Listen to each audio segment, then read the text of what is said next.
All right. Shalom, shalom, and shalom. Awakening in spirit and truth. Coming again, Sister Deborah, with a message. And this message is the word of Yah. The word of Yah. The world would call it the word of God. I say unto you, there is one of the most powerful things that has taken place on this earth that has been a mystery since the beginning of time. But I want to share with you in Revelation. And I start with chapter 19 in Revelation. And I want to start with verse 13. And the reason why I'm starting with verse 13, so you can kind of get a feel of what is actually taking place. Okay. So I say unto you, the topic of this message on awakening in the spirit and truth is the word of Yah. And the more and more the Ruach revealed to me so many mysteries, it's almost like it causes me to fall under great sorrow. Because you realize that you're here on the earth and you're speaking great mysteries, but it feels as if,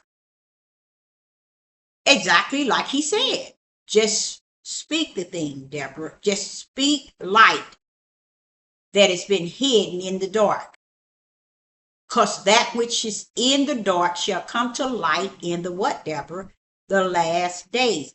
You are one of the individual that he wants to bring spirit and truth and the light out of the midst of darkness. So this is one of those bringing light out of the midst of darkness, but it feels a heaviness, a sorrow, because the more you bring out, the more people draw to darkness. That's how I see it.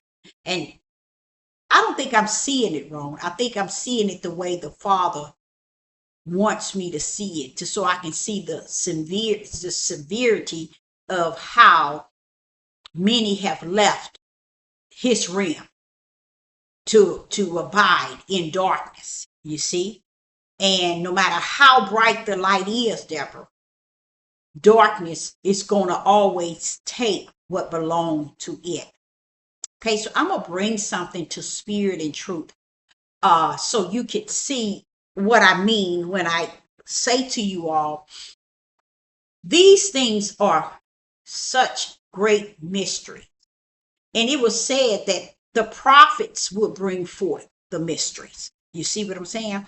Even the prophets of yesterday still speaks today out of the new prophets, not new, but the end day prophets. And that's what a lot of people do not really understand. They don't understand that Yah still got his, on the battlefield. Okay, so let's go to Revelation chapter 19, because I want to be able to really cover this. Revelation chapter 19, and we're going to start with verse 13. Okay, and it says, no, I think I would want to go to verse 12. Let's start there. Revelation chapter 19 and verse 12. And it reads, his eyes were as a flaming fire, and on his head were many crowns. And he had a name. You see that name? Written. He had, wait a minute, his head were many crowns, and he had a name. Now I want you to hold firm to that right there. He had a name. Written. Had and written sounds more like, to me, past tense. So what this is showing, Sister Deborah, is the mystery itself. It shows the mystery itself.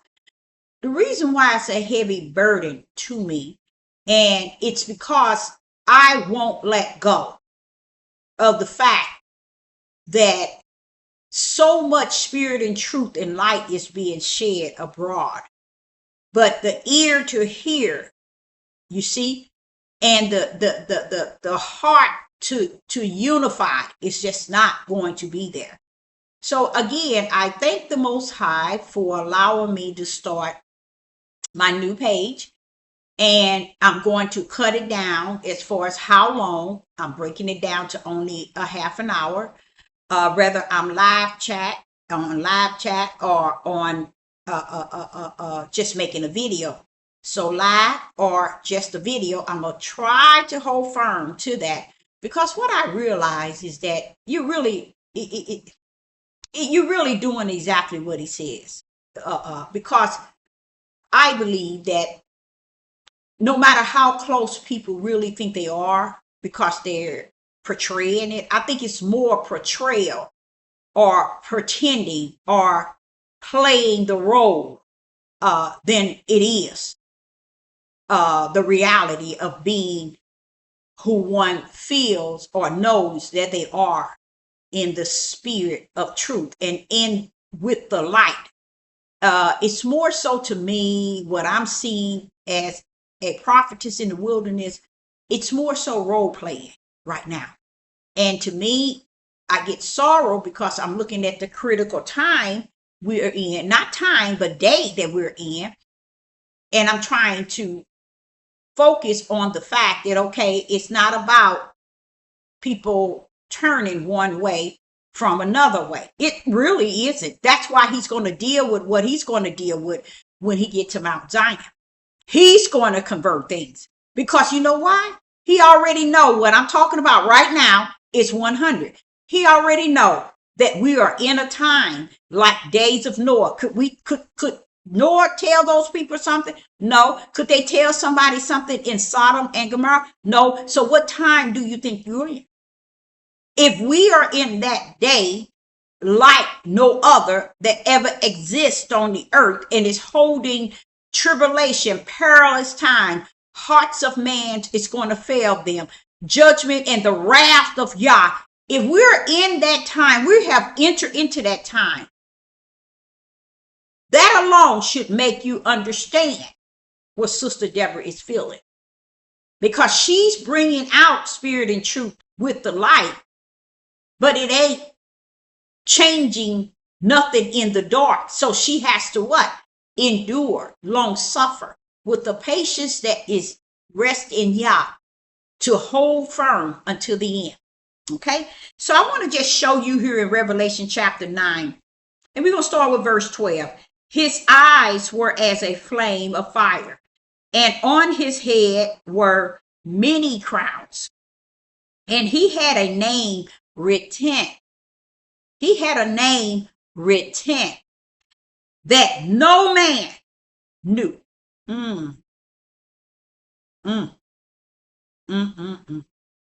And right there is where that sorrow and that heavy burden of endurance and long suffering rest. Just right there. Why? Because listen to what it says, that no man knew but he himself. He himself. You mean there is a name written that no man knew but he himself. Now this is John saying this. This is John in the vision in Revelation. He's saying this.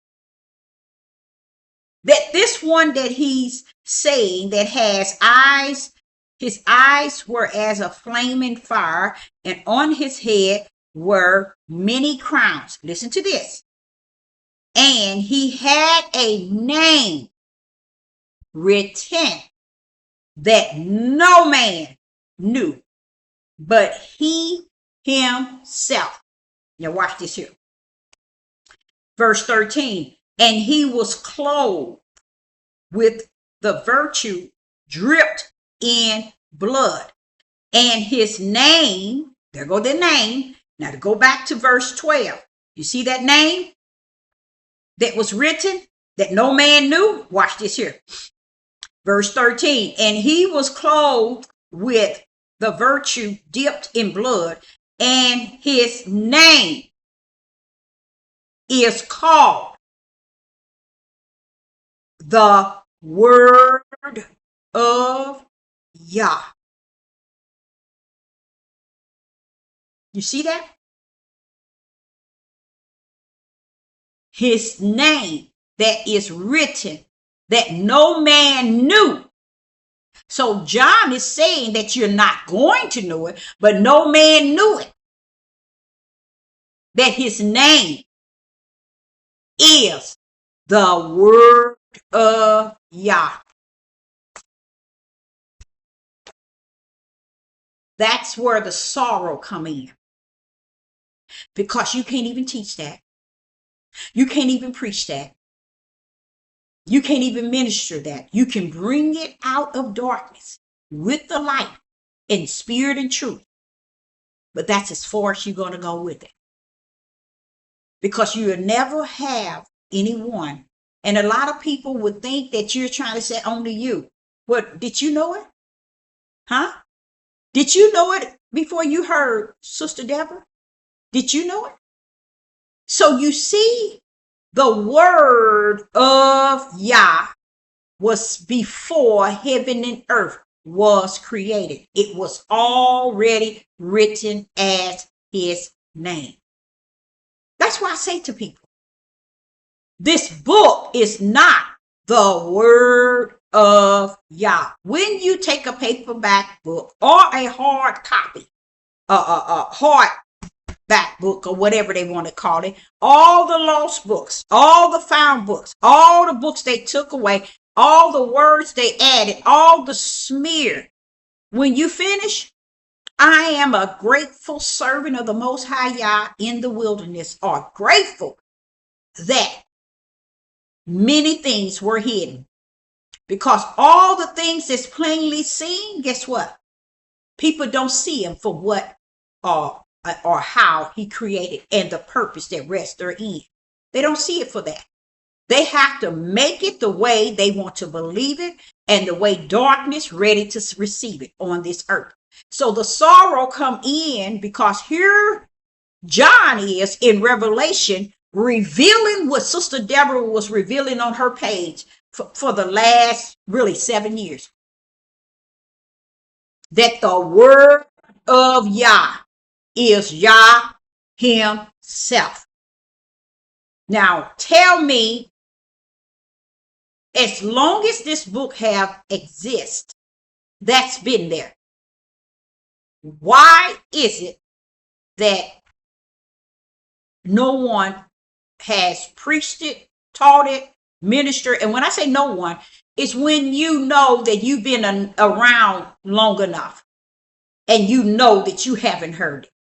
You get what people say they never heard it. See, people would like to put you in a line with the world and in darkness because you say that you have not heard it, or you're the only one speaking it. Understand, people. John was the only one speaking it there. Did not John say no man knew? Hello. Let's go back there. 19. Revelation chapter 19 and verse, I want to see if that's what John had said. Okay. Now in Revelation chapter 19, okay, and verse 12, he said, his eyes were as a flame of fire, and on his head were many crowns. He had a name written, so we know that's in the kingdom, that no man knew.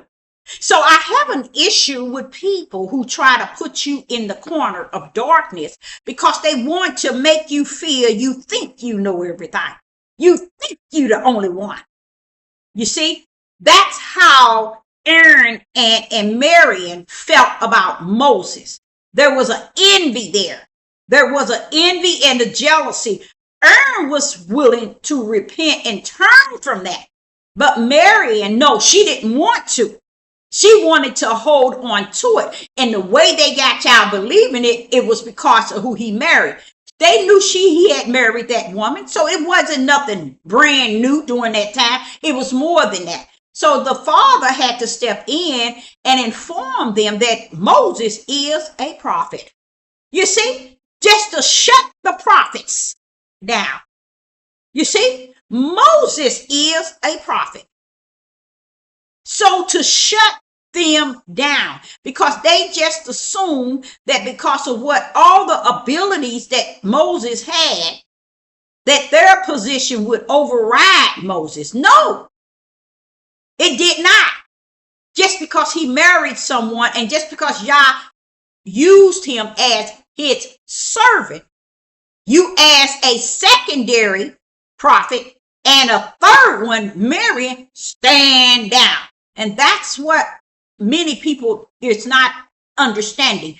Even as a prophet or a prophetess, the men would think the women would come under them. No, no, no. We are subject to one another. But when there are those who call themselves prophets and they're dark prophets, they want to come in and want you to bow down to them. But you know who they are. You've been dealing with them. You've been reasoning with them, giving them the benefit of a doubt to pull into the light, to know and understand spirit and truth, but they insist on letting you think that you got to come down to where their level of understanding and comprehension and feelings and emotions is. And that's what caused problems, because no one wants Sister Deborah to be at the level of where she has been called. Do you know that I sit back and watch people come and eat from the table over and over and over and over and over and get up, go away talking negative because they want to usher in the negative because they so used to eating from the table. Now what they eating has become spoiled, and has become the darkness. Okay, now she's feeding us poison. How dare you sit at the table for so long? Now, would you have went to your pastor that you followed 10, 15, 20 years and tell him? No, you will leave and go elsewhere. But see, this is why you know that even if, no matter what your position is, you got to hold firm to what he has called you. You got to trust in the position in which he has called you to walk in the body of Hamashiach. Is it a pin needle position? Yes, it is. It's just that small. But when you got the outside that you've been dealing with and you're trying to get the outside to connect to the inside of the body of Hamashiach, and they keep finding themselves on the outside, wanting to be on the outside so they can be recognized on the inside. You see? So they find reasons to come and try. If you have to break Sister Deborah in a way to say, okay, you ain't who you said you are. You ain't the only one. You full of pride. You're full of that. Guess what? Everything that I ever taught is vain and vexed. There's no purpose for me to even be on this devil platform. It's no purpose for me to be the labor in the vineyard. You see? It's no purpose for me to serve a purpose in Yah. If I'm the pride one, if I'm the bad one, wait a minute now, what did you say? What does that say about the Most High? If you have heard me 1 year and have followed, what does that say to the Most High? What does that say? He don't know what he doing. He don't know who he picked. So right here is an example of how I've been on here explaining to people over and over and over the books, the lost books, the found books, the adding, the taken away, and the smear is not the word.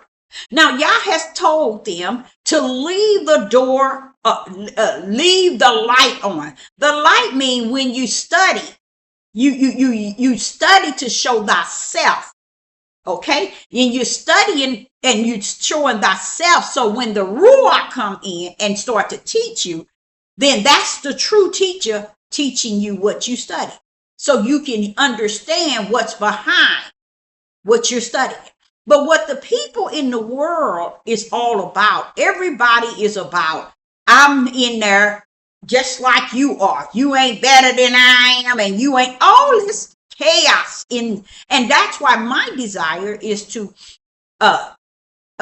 bring myself to the level of humbleness so that the Father will reveal to me the body of Hamashiach. Because wherever it's at, I'm going to it. I'm heading to it.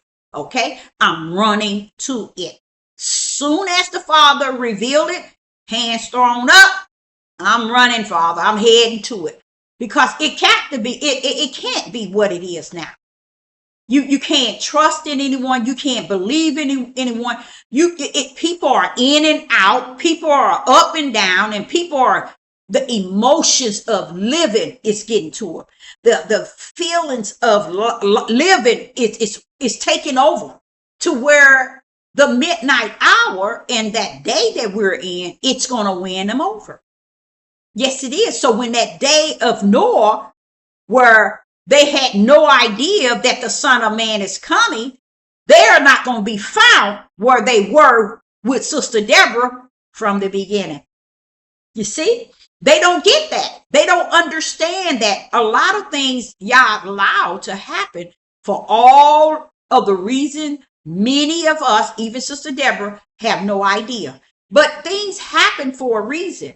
But what you have to be is in the right place with Yah, not with Sister Deborah. You have to know that within you, where you stand in him, especially where he stands in you. But what people are doing, they don't care about where he stands in them. They think it's about their emotions and their feelings and where they want to stand in him, not where he stands in them. It can't be you and him, them. It has to be him in you. You see how backwards? And that's how the world and the darkness is willing to live, you know? So here, I saw this, and it kind of, when I decided to come on here, I kind of felt sorrow because it brings me back to how many times I taught this, how many times I spoke in it. And it brings that sorrow because you realize a lot of times you're teaching it and you're preaching it, you're speaking it, and you're speaking spirit and truth. You're teaching it in the brightest light. But guess what? A lot of time it's going straight down the drain because people take on their own understanding, their own belief, because the flesh is comfortable with their own wisdom, their own knowledge, their own understanding due to their emotions and their feelings. They won't take Yah for who he is, what he was, what he's going to be. They don't want to see all that. They don't want to hear all that. So right here, even here, John was even saying, no man knew. John was saying, no man knew. But by him revealing it, that shows you that we are to know. But guess what? If they didn't know it, John, back in the old, when you revealed it, that was his name, the word of Yah. Look at, I'm John here, living, a living example, a living prophet would say that they still don't respect the name that is written of him, and it is the word of Yah. Now notice John call it a name. That is what? Written. So why are we calling it words? King James, Lost Book, Enoch book, all the books taken out. We calling it everything except for what? The word. And it's saddened because John is speaking it at the end. So that's to tell me they'll never get it. Because here John is talking it at the end and they still ain't got it. And here it is, I'm in that end and they still ain't got it. So what I do like is the ideal of what the Father has prepared for Mount Zion. Do you think that I'm worried about going and getting and making it to Mount Zion? My thing is to be ready. My thing is to be doing. to be in that presence of doing when he comes. Not on here playing with people, patty caking and a baker man in the darkness. You see, I don't want to be found doing that. You see, I want to be found, like, say for instance, as if something happened to me where I'm not able to do what I am doing now, I want to be found helping someone else, because reach that capacity of where they're at in the walk. It's like in the race, the 440 relay. You take the baton after you do 440 or 220. Okay, let's say the 220 where there's 440 is when it's 2. So I'm here taking the baton and giving it to the next person. That's when it's 4. And you hand it off, and then it's the next person. You hand it off, and then it's the next person. But we all are in the same race. It's not the person that started the race or the one that's in the race, the last one. It's us 4 that's going to be the winner. You get what I'm saying? So even if I have to pull off to support someone else that's in it, I'm going to do so. You see what I'm saying? I'm going to support them the best of my full ability that the Father gives me, because we're in this together. I sit back and I think, and this is another cry out to the Most High Yah, and not so much to individual, is that if you say when one is in a situation, we all is in a situation, why is it the flesh of their hearts and the flesh of their minds can't see that? Why is it the flesh of the mind and the flesh of their hearts, or the spirit of their hearts and the spirit of their minds can't see?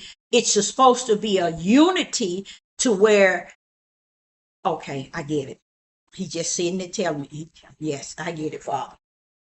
He said, because it's not balanced in the flesh, don't expect it to be balanced in the spirit. So what he's saying, there people are separating the balance in the flesh from the balance in the spirit. And what he means is you're looking for the body of Hamashiach. And in the body, there's many that's there that don't really, that's there, not there spiritual, but in the flesh mindset that they're there. So it gets it confused with why one is this way and the other one is this way. And it's like we're going in all to different direction, but yet we call ourselves in the body. He said that those that was in the body back in the days is what he added to the body, and they were what you call the legit body of Hamashiach. What you're seeing now is not legit. So don't desire something that you do not see being a legit body of Hamashiach. Cause they said they're in the body, don't make them the body. Okay. And he wants me to go back, and I'm glad he's saying it to me now while I'm on live. Why I'm on this video, because he want me to go back and do the study of the day of Pentecost and how all the disciples gathered the body of Hamashiach into the oneness. Once I see that, then he says the answer rests there. Praise the mighty Yah. That's my treat this evening. Praise the mighty Yah. Now I would have something to go on in understanding where is the body of Hamashiach. Because if you look for the body of Hamashiach outside the body, you can hang it up. They won't be inside. Because the inside is not the outside, and the outside is not the inside. And those that's on the outside portraying to be in the inside, they are more so self-centered, self-motivated, me, because they measure everything on what they have on the outside. They measure it so separate from what is to be said and organized from the inside. It makes sense. And it makes it too hard for them to come into the body of Hamashiach on the inside, because they want to be like Ananias and Sapphira, I think that's her name. They want to be able to be in the body, but they want to be able to maintain their materialistic things on the outside. They don't want to come in or to support it as if they are in the body. So my answer, he says, rest right there. And I'm going there. That's going to be my study tonight or this evening. And I, Sister Deborah, at my 30 minutes, and I hope you got something out of it, because you know what I did? I got some revelation that I'm going to have to do my search on to see exactly where the body of Hamashiach resides. I, Sister Deborah, says, shalom and shalom.